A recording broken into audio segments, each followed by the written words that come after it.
Hello guys, welcome back to Edgeboard once again. It's me, Self-Amin. Okay, അപ്പോൾ നിങ്ങളുടെ ഓണപരീക്ഷയ്ക്ക് cost കർവിനെ കുറിച്ച് ഇപ്പോൾ already പഠിച്ചിട്ടുണ്ടായിരുന്നില്ലേ? അങ്ങനെയാണ് ഇതാ കോസ്റ്റ് കർവിൻ്റെ അളിയന്മാരായിട്ട് വരുന്ന കുറച്ച് ആൾക്കാരെ കുറിച്ച് അല്ലെങ്കിൽ അമ്മയുടെ മക്കളായിട്ട് വരുന്ന AC, AVC, AFC, MC കർവിനെ കുറിച്ചാണ് നമ്മൾ പഠിച്ചത്.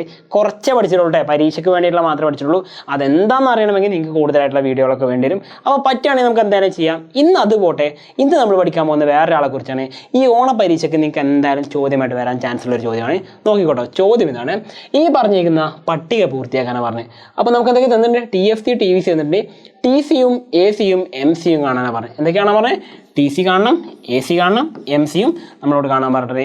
അപ്പോൾ ഇത് ചെയ്യാനാണ് നമ്മളോട് പറഞ്ഞത്. ഇത് ചെയ്യണമെങ്കിൽ ആദ്യം നിങ്ങളൊരു കാര്യം മനസ്സിലാക്കണം, എന്തൊക്കെ നമുക്ക് തന്നിട്ടുണ്ടെന്ന് നോക്കണം. ഓക്കെ, അപ്പോൾ നമുക്ക് അറിയുന്ന ഒരു കാര്യമുണ്ട്, നമുക്ക് അറിയുന്ന മെയിൻ ആയിട്ടുള്ള ഇക്വേഷൻസും കാര്യങ്ങളാണ്. ഓക്കെ, ഇനി ഇതിന് ബാക്കി ചോദ്യം ഉണ്ടല്ലേ, 2022 6 മാർക്കിൻ്റെ ചോദ്യം. Draw AC and MC curve in A single diagram. ഇത് വരക്കാൻ നമുക്കറിയാം. അപ്പോൾ നിങ്ങളൊരു കാര്യം മനസ്സിലാക്കുക, ആദ്യം അവസാനം നമുക്ക് അറിയേണ്ട കാര്യമുണ്ട്. TC എന്ന് പറയുന്നത് കണ്ടുപിടിക്കാനുള്ള ഇക്വേഷൻ എന്താ? TC എന്ന് പറയുന്നത് കണ്ടുപിടിക്കാനുള്ള ഇക്വേഷനാണ്. നമുക്കറിയാം TVCയും TFCയും കൂട്ടിച്ചേർത്താൽ മതി അല്ലേ? TVCയും TFCയും കൂട്ടിച്ചേർത്താൽ മതി. അങ്ങനെയാണെങ്കിൽ TVC കണ്ടുപിടിക്കാൻ നമ്മൾ എന്ത് ചെയ്യേണ്ടേ? TCയിൽ നിന്നും TFC കുറച്ചാൽ മതി. അങ്ങനെയാണെങ്കിൽ TFC ആണ് കണ്ടുപിടിക്കേണ്ടതെങ്കിൽ എന്താ ചെയ്യേണ്ടത്? TFC ആണ് അങ്ങനെയെങ്കിൽ കണ്ടുപിടിക്കേണ്ടതെങ്കിൽ നമ്മൾ ചെയ്യേണ്ട കാര്യമുണ്ട്. എന്താണത്? TFC TCയിൽ നിന്നും TVC കുറച്ചാൽ മതി അല്ലേ? ഇതിൻ്റെ ലോജിക്ക് എന്താടാ മക്കളെ? ഇതിൻ്റെ ലോജിക്ക് 1, 2, 3 ഈ 3 ഇക്വേഷൻസിൻ്റെ ലോജിക്ക് ഞാൻ പറഞ്ഞുതരാം. നമുക്കറിയാം 4ഉം 5ഉം കൂട്ടിക്കഴിഞ്ഞാൽ നമുക്ക് എത്ര കിട്ടും? 9 കിട്ടും അല്ലേ? ഇനി 5 കിട്ടാൻ നമ്മൾ എന്ത് ചെയ്താൽ മതി? 9ൽ നിന്നും 4 കുറച്ചാൽ മതി. 4 കിട്ടാൻ എന്ത് ചെയ്താൽ മതി? 9ൽ നിന്നും 5 കുറച്ചാൽ മതി. ഇതേ ലോജിക്കാണ് നമ്മളിവിടെ യൂസ് ചെയ്തത്, സെയിം കണ്ടന്റ് തന്നെ. അതായത് 4ഉം 5ഉം കൂട്ടിയാൽ 9 കിട്ടും. അതായത് ഈ 9ന് തുല്യമാണ് TC എന്ന് പറയുന്നത്. വലുതാരാണ്? എപ്പോഴും TC ആയിരിക്കും വലുതുണ്ടാവുക. ഏറ്റവും ചെറുത് ആരാന്ന് വെച്ച് കഴിഞ്ഞാൽ ഏറ്റവും ചെറുത് വരുന്ന എപ്പോഴും TFC ആയിരിക്കും ഉണ്ടാവുക. ഏറ്റവും ചെറുതുണ്ടാവുക TVC ആയിരിക്കും, ഏറ്റവും വലുതുണ്ടാവുന്നത് TC ആയിരിക്കും. ഓക്കെ, അപ്പോൾ ഈ പറയുന്ന രീതിയിലാണ് നമ്മൾ പഠിച്ചു പോകുന്നത്. അപ്പോൾ ഈ ഒരു ഇക്വേഷൻ പഠിച്ചോ, TC = TVC + TFC, TVC = TCയിൽ നിന്നും TFC കുറക്കുക. ഇനി TFC ആണ് കാണണമെങ്കിൽ TCയിൽ നിന്നും TVC കുറച്ചാൽ മതി. ഇങ്ങനെയാണ് സിമ്പിളായിട്ട് നമുക്ക് എന്ത് ചെയ്യാൻ പറ്റും? ഈ പറഞ്ഞ ഭാഗത്ത് നമുക്ക് കംപ്ലീറ്റ് ചെയ്യാൻ പറ്റും. അപ്പോൾ TFCയും TVCയും തന്നിട്ടുണ്ടെങ്കിൽ നമുക്ക് എന്ത് ചെയ്യാൻ മതി? അത് കൂട്ടി ചെയ്താൽ TC കിട്ടും. കാരണം എന്താണ്? TVCയും TFCയും കൂട്ടിക്കഴിഞ്ഞാൽ എന്ത് കിട്ടും? TC നമുക്ക് ഇവിടെ കിട്ടും. നോക്കി നിങ്ങളോട്, ഇത് രണ്ടും കൂട്ടിയതേ വരെ 20ഉം 0 കൂട്ടിയാൽ എത്ര കിട്ടി? 20 തന്നെ. അപ്പോൾ 1 നമ്മൾ എഴുതി കഴിഞ്ഞു. അടുത്തത് 20ഉം കൂട്ടിക്കഴിഞ്ഞാൽ എത്രയായി? 40 കിട്ടിക്കഴിഞ്ഞു. അടുത്തത് 20ഉം 30ഉം കൂട്ടിക്കഴിഞ്ഞാൽ എത്രയായി? 50 കിട്ടിക്കഴിഞ്ഞു. ആൻഡ് 20ഉം 34 ആണെങ്കിലോ 54 അല്ലേ? ആർക്ക് വേണമെങ്കിൽ കാൽക്കുലേറ്ററിൻ്റെ സഹായം ഇല്ലാതെ കണ്ണടച്ച് ചെയ്താൽ പറ്റുന്ന ഉത്തരമാണ്. 20ഉം 40ഉം കൂട്ടിയാൽ 60 കിട്ടുന്നു. ഇനി 20ഉം 60ഉം ആയിരുന്നെങ്കിലോ 80 അല്ലേ? ഏറ്റവും അവസാനം 20ഉം 100ഉം 120. ഇതാർക്കാ സാറ് അറിയാത്തതെന്ന് വെച്ച് കഴിഞ്ഞാൽ ആർക്കും അറിയാത്തല്ല, സിമ്പിളായിട്ട് കിട്ടിയില്ലേ? പക്ഷെ എന്താ ഇതിൻ്റെ ബേസ്? സിമ്പിളായിട്ടുള്ള ആ ഒരു ഇക്വേഷൻ പഠിച്ചാൽ ഈസി ആയിട്ട് നമുക്ക് കിട്ടുമായിരുന്നു അല്ലേ?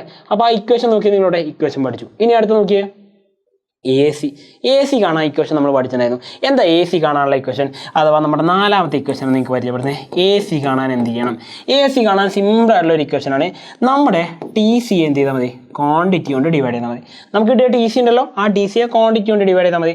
അപ്പം നമുക്ക് AC കണ്ടുപിടിക്കാം. നോക്കാം നമുക്ക് എന്താണോ സംഭവം പറഞ്ഞതെന്നുള്ളത് നോക്കിക്കൊള്ളണം. അതായത് AC ആണ് കണ്ടുപിടിക്കേണ്ടത്. ഫസ്റ്റ് കോളത്തിൽ എന്തായാലും AC ഉണ്ടാവില്ല, അത് നമ്മൾ തെറ്റിക്കേണ്ട നേരത്തെ നമുക്ക് ആദ്യം തന്നെ ബ്ലാങ്ക് ACയിലും MCയിലും തന്നിട്ടുണ്ട്. ഇനി രണ്ടാമത്തെ AC കണ്ടുപിടിക്കാം അല്ലേ? AC എന്ന് പറയുന്നത് TC നമ്മൾ എന്ത് ചെയ്യുന്നു? ഈ പറഞ്ഞ ക്വാണ്ടിറ്റി കൊണ്ട് ഡിവൈഡാണ് ചെയ്യാറുള്ളത്.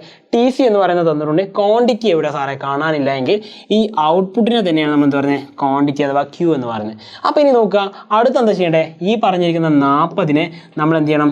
1 കൊണ്ട് ഡിവൈഡ് ചെയ്യണം. 40 ÷ 1 എന്ന് പറഞ്ഞാൽ എത്രയാണ്? 40 ÷ 1 എന്ന് പറഞ്ഞാൽ 40 തന്നെയാണ് ഉത്തരം.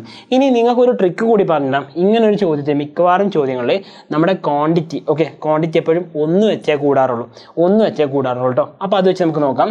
ഇനി 2 യൂണിറ്റ് ഔട്ട്പുട്ട് ആകുമ്പോൾ നമ്മുടെ കോസ്റ്റ് എത്രയാണ്? 50 ആണല്ലേ? 50 ആണ്. അപ്പോൾ ശരാശരി ചിലവ് എത്രയ്ക്ക് വരിക? 50 ÷ 2. 50ന് 2 കൊണ്ട് ഡിവൈഡ് ചെയ്താൽ 25 എന്ന് കിട്ടും അല്ലേ? ഇനി അടുത്ത് നോക്കി നിങ്ങളുടെ 3 യൂണിറ്റ് ഔട്ട്പുട്ട് ആകുമ്പോൾ എത്ര വരുന്നത്? 3 യൂണിറ്റ് ഔട്ട്പുട്ട് ആകുമ്പോൾ 54 യൂണിറ്റ് കോസ്റ്റ് വരുന്നത്. 54 കോസ്റ്റ് വരുന്നത്. അപ്പോൾ എന്ത് ചെയ്താൽ മതി? 54നെ 3 കൊണ്ട് ഡിവൈഡ് ചെയ്താൽ മതി അല്ലേ? 54നെ 3 കൊണ്ട് ഡിവൈഡ് ചെയ്താൽ എത്ര വരും? 18 ആയിരിക്കും. 18 36ഉം 40ഉം 44ഉം 54, യെസ്, എക്സാക്ട്ലി 18 ആണ് വരുന്നത് അല്ലേ? ഇനി അടുത്തത് 4 അല്ലേ? 4 കൊണ്ട് ആരെ ഡിവൈഡ് ചെയ്യണം? 60നെ ഡിവൈഡ് ചെയ്യണം. കണ്ണടച്ച് ചെയ്താൽ 60 ഡിവൈഡ് ബൈ 4 എന്ന് പറയുമ്പോൾ എത്രയാണ്? 15 എന്ന് ഉത്തരം കിട്ടും. നോക്കി നിങ്ങളുടെ ആവറേജ് കോസ്റ്റ് ഇങ്ങനെ കുറഞ്ഞു പോകാം അല്ലേ? ഇനി കൂടി വരുന്നുണ്ടാവും. നോക്കാം നമുക്കിവിടെ. അപ്പോൾ എന്താണ് 5 കൊണ്ട് ഏതിനെ ഡിവൈഡ് ചെയ്യണം? 80നെ ഡിവൈഡ് ചെയ്യണം. അപ്പോൾ 80നെ 5 കൊണ്ട് ഡിവൈഡ് ചെയ്താൽ 80നെ 5 കൊണ്ട് ഡിവൈഡ് ചെയ്താൽ എത്ര അർത്ഥം വരിക? നമുക്കറിയാം 40നെ ഡിവൈഡ് ചെയ്യും 8 × 5 40. അപ്പോൾ എത്രയായിരിക്കും? 16 ആയിരിക്കും വരുന്നത് അല്ലേ? അപ്പോൾ 80 ഡിവൈഡ് ബൈ 5 എന്ന് പറയുമ്പോൾ എത്ര വരും? 16. നോക്കി നിങ്ങളുടെ കോസ്റ്റ് ഇങ്ങനെ കുറഞ്ഞു പോയി. 40 25 25 18 18 15 വരെയായി. പിന്നെ അത് 16 അല്ലേ? 15 അതിൻ്റെ മിനിമം ആയിരുന്നു. 16ലേക്ക് അത് വീണ്ടും കയറി തുടങ്ങി. അപ്പോൾ അതിൻ്റെ ഷേപ്പ് ഏകദേശം നമുക്കിവിടെ കിട്ടിക്കഴിഞ്ഞു. ഇനി ലാസ്റ്റ് 6 കൊണ്ട് ഡിവൈഡ് ചെയ്യണം. എന്തിനെ? 120നെ 6 കൊണ്ട് ഡിവൈഡ് ചെയ്ത് എത്ര വരിക?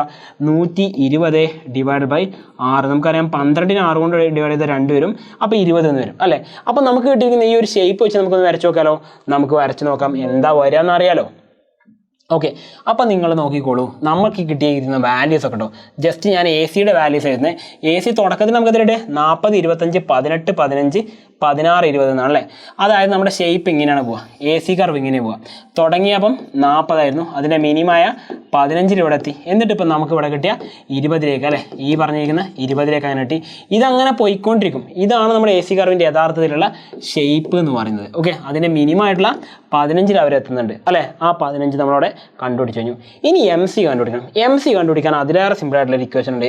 എങ്ങനെ എം സി കണ്ടുപിടിക്കാം? എം സി 5ാമത്തെ ഒരു ഇക്വേഷൻ കൂടി ഞാൻ നിങ്ങൾക്ക് തരാണ്. എം സി ഇസിക്കൽ ടു എന്ത് ചെയ്താൽ മതി?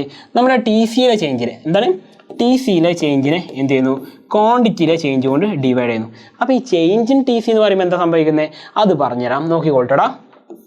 ഡെൽറ്റ ടി സി എന്ന് പറഞ്ഞാൽ എന്തോ നമ്മുടെ 2ാമത്തെ ടി സിയിൽ നിന്നും എപ്പോഴും തൊട്ട് മുമ്പിലുള്ള 1ാമത്തെ ടി സി കുറയ്ക്കുക. ഓക്കെ, ഇനി ഡെൽറ്റ ക്യൂ എന്ന് പറഞ്ഞാൽ എന്താണ്? 2ാമത്തെ ക്വാണ്ടിറ്റിയിൽ നിന്ന് എന്ത് ചെയ്യുക? എപ്പോഴും തൊട്ട് മുമ്പിലായത് 1ാമത്തെ ക്വാണ്ടിറ്റി കുറയ്ക്കും. ഇതാണ് സംഗതി. ഇത് കണ്ടുപിടിക്കാനാണ് എത്ര വലിയ പണി അല്ലേ? വളരെ ഈസി ആയിട്ട് ചെയ്യാൻ പറ്റുന്ന, ആർക്കും ചെയ്യാൻ പറ്റുന്ന സംഭവത്തിന്. പക്ഷെ ഒരൊറ്റ കാര്യം, നിങ്ങൾക്കൊരു കോമൺ സെൻസും ലോജിക്കും ക്രിട്ടിക്കൽ തിങ്കിങ്ങും ഉണ്ടെങ്കിൽ എക്കണോമിക്സിൽ നിങ്ങൾക്ക് അടിക്കാം ഫുൾ മാർക്ക്. ഓക്കെ, അപ്പോൾ ആ ഒരു ചോദ്യത്തിൻ്റെ ഭാഗത്തേക്ക് നമുക്ക് പോവാം. എം സി നമുക്ക് കണ്ടുപിടിക്കാം കേട്ടോ. എം സി നമുക്ക് കണ്ടുപിടിക്കാം. അപ്പോൾ ഇനി നിങ്ങൾ നോക്കുക, ഫസ്റ്റ് എം സി കണ്ടുപിടിക്കാൻ എന്തിനെ? ടി സിയെ ക്വാണ്ടിറ്റി കൊണ്ട് ഡിവൈഡ് ചെയ്യണം. അതല്ല നമ്മൾ പറഞ്ഞത്. എം സി കണ്ടുപിടിക്കാൻ എന്താ ചെയ്യേണ്ടത്? M C is equal to delta T C divide by delta Q ആണ് ചെയ്യേണ്ടത്. അപ്പോൾ നമുക്ക് നോക്കുകയാണെങ്കിൽ എത്ര ആൻസർ വരിക? ഡെൽറ്റ ടി സി എന്ന് പറയുമ്പോൾ ടി സിയുടെ വ്യത്യാസങ്ങൾ 20. ഫസ്റ്റ് കോളത്തിൽ ഒന്നും ചെയ്യാൻ കഴിയില്ല, അതുകൊണ്ട് ബ്ലാങ്ക് ഇട്ട് വെച്ചു. 2ാമത്തെ കോളം 20ഉം 40ഉം തമ്മിലുള്ള വ്യത്യാസം. 20ഉം 40ഉം തമ്മിലുള്ള വ്യത്യാസം എത്രയാണ്? 20 തന്നെയാണ്. 20നെ നമ്മൾ എത്ര കൊണ്ടാണ് ഡിവൈഡ് ചെയ്യേണ്ടത്? ഔട്ട്പുട്ടിലെ വ്യത്യാസം അല്ലേ? 0 1 തമ്മിലുള്ള വ്യത്യാസം 1 തന്നെയാണ്. അപ്പോൾ എത്ര ഉത്തരം വരിക? 20 തന്നെ വരും. ഓക്കെ, ഇനി അടുത്തത് 40ഉം 50ഉം തമ്മിലുള്ള വ്യത്യാസത്തിനാണ് 10 ആണ്. 10നെ നമ്മൾ എത്ര കൊണ്ട് ഡിവൈഡ് ചെയ്യണം? 1ഉം 2ഉം തമ്മിലുള്ള വ്യത്യാസത്തിനാണ് 1 തന്നെയാണല്ലേ? അപ്പോൾ എത്ര വരും? 10 എന്ന് തന്നെ വരും. ഓക്കെ, ഇനി അടുത്തത് 54ഉം 50ഉം തമ്മിലുള്ള വ്യത്യാസത്തിനാണ് 4 ആണ്. 4ൽ എത്ര കൊണ്ട് ഡിവൈഡ് ചെയ്യണം? 2 3 തമ്മിലുള്ള വ്യത്യാസം 1 ആണ്. അപ്പോൾ 4 ഡിവൈഡ് ബൈ 1 പറയുമ്പോൾ 4 തന്നെ വരുന്നു അല്ലേ? ഇനി അടുത്തത് 54ഉം 60ഉം തമ്മിലുള്ള വ്യത്യാസത്തിനാണ് 54ഉം 60ഉം തമ്മിലുള്ള വ്യത്യാസത്തിനാണ് അത് നമുക്കറിയാം. 54ഉം 60ഉം തമ്മിലുള്ള വ്യത്യാസത്തിനാണ് 6 ആണ് അല്ലേ? അപ്പോൾ 6നെ നമ്മൾ എന്ത് ചെയ്യുന്നു? എത്ര കൊണ്ടാണ് ഡിവൈഡ് ചെയ്യുന്നത്? 4 3 തമ്മിലുള്ള വ്യത്യാസം 1 ആണ്. അപ്പോൾ എത്ര കിട്ടും? 6 എന്ന് കിട്ടുന്നു. ഇനി അടുത്ത് നോക്കി നിങ്ങളിവിടെ ഈ പറഞ്ഞിരിക്കുന്നത് 80 ആണ്. 80നെ നമ്മൾ എന്ത് ചെയ്യുന്നു? 5 കൊണ്ടാണ് ഡിവൈഡ് ചെയ്യുന്നത്? അല്ല, 80ഉം 60ഉം തമ്മിലുള്ള വ്യത്യാസത്തിലാണ്. 80ഉം 60ഉം തമ്മിലുള്ള വ്യത്യാസം നോക്കുകയാണെങ്കിൽ നമുക്ക് ഇവിടെ കിട്ടും. എത്ര കിട്ടുന്നത്? 20 ആണ് കിട്ടുന്നത് അല്ലേ? ഡെൽറ്റ ടി സി എന്ന് പറയുമ്പോൾ എത്ര കിട്ടുന്നത്? ഈ പറഞ്ഞിരിക്കുന്ന 80ഉം 60ഉം തമ്മിലുള്ള വ്യത്യാസം 20 ആണ്. 20നെ നമ്മൾ എത്ര കൊണ്ടാണ് ഡിവൈഡ് ചെയ്യുന്നത്? 20നെ നമ്മൾ എന്ത് ചെയ്യുന്നു? ഈ പറഞ്ഞിരിക്കുന്ന 5ഉം 4ഉം തമ്മിലുള്ള വ്യത്യാസം 1 തന്നെയാണ്. അപ്പോൾ 20 എന്ന് കിട്ടുന്നു. ആൻഡ് ഫൈനലി നോക്കി നിങ്ങളുടെ 120ഉം 80ഉം തമ്മിലുള്ള വ്യത്യാസം 40 ആണ്. 40നെ 6ഉം 5ഉം തമ്മിലുള്ള വ്യത്യാസം 1 ആണ്. എത്ര കിട്ടും? 40 തന്നെ കിട്ടുന്നു. അപ്പോൾ ഇവിടെയും ശ്രദ്ധിച്ച ഒരു കാര്യം മനസ്സിലാവും. 20 10 കുറഞ്ഞു, 10 4 കുറഞ്ഞു, 4 പിന്നെ 6 കൂടി, 6 പിന്നെ 20 കൂടി, 20 പിന്നെ 40 കൂടി അല്ലേ? അതാണ് നമ്മുടെ എം സി കർവിന് സംഭവിച്ചത്. എം സി കർവിന് സംഭവിച്ചത് നോക്കി നിങ്ങളുടെ ആദ്യം എന്താ സംഭവിച്ചത്? ആദ്യം എന്ത് സംഭവിച്ചു? ഈ പറഞ്ഞ 20 10 അല്ലേ? അപ്പം നമുക്ക് തുടക്കത്തിൽ എത്രയായിരുന്നു? 20 ആയിരുന്നു. അത് 10 ആയിരുന്നു. മിനിമം എവിടം വരെ എത്തി? 4 വരെ എത്തി. പിന്നെ അത് 6 പിന്നെ അത് 20 ഇപ്പം അത് 40 വരെയായി. ഇതല്ലേ നമ്മുടെ എം സി കർവ്? എക്സാക്ട്ലി ഇതാണ് എം സി കർവിൽ സംഭവിച്ചത്. അപ്പോൾ ഈ 2 കാര്യം നമുക്ക് അവിടെ കിട്ടിക്കഴിഞ്ഞു. ഇനി നിങ്ങൾക്ക് ഒരു കാര്യം മനസ്സിലാക്കാം. ഈ പറഞ്ഞിരിക്കുന്ന ഔട്ട്പുട്ട് ചേഞ്ചുകളൊക്കെ ഒന്നായതുകൊണ്ട് ഈ നമ്പേഴ്സ് കറക്റ്റായിട്ട് എടുത്തു കഴിഞ്ഞാൽ മതി. അപ്പോൾ ഫൈനലി നമ്മുടെ ചിത്രം എന്താ പറയുക? നമ്മുടെ ചിത്രം വരുന്നത് എങ്ങനെയാണെന്ന് വെച്ച് കഴിഞ്ഞാൽ പരീക്ഷയ്ക്ക് നിങ്ങൾ എഴുതി വെക്കേണ്ടതാ ഈ ഒരൊറ്റ ചിത്രം മാത്രമാണ്. ഓക്കെ, നമ്മുടെ ചിത്രം എന്ന് പറയുന്നത് ഇങ്ങനെയായിരിക്കും വരുന്നുണ്ടാവുക. നോക്കണേ, നമ്മൾ ആദ്യം എന്ത് ചെയ്യും? എ സി കർവ് നമ്മളിവിടെ വരച്ചു വെക്കും. ദെൻ അതിൻ്റെ മിനിമത്തിലൂടെ കട്ട് ചെയ്യുന്ന ഒരു എം സി കർവിനെയും വരച്ചു വെക്കും. കഴിഞ്ഞു പരിപാടി. ഇത്രയുള്ള സംഗതി, വേറെ ഒന്നും അതിൽ ചെയ്യാനില്ല. അതാണ് പറഞ്ഞത് ഒരൊറ്റ കർവിൽ എന്ത് ചെയ്യുക, ACMC കർവുകൾ വരക്കാൻ പറഞ്ഞത്.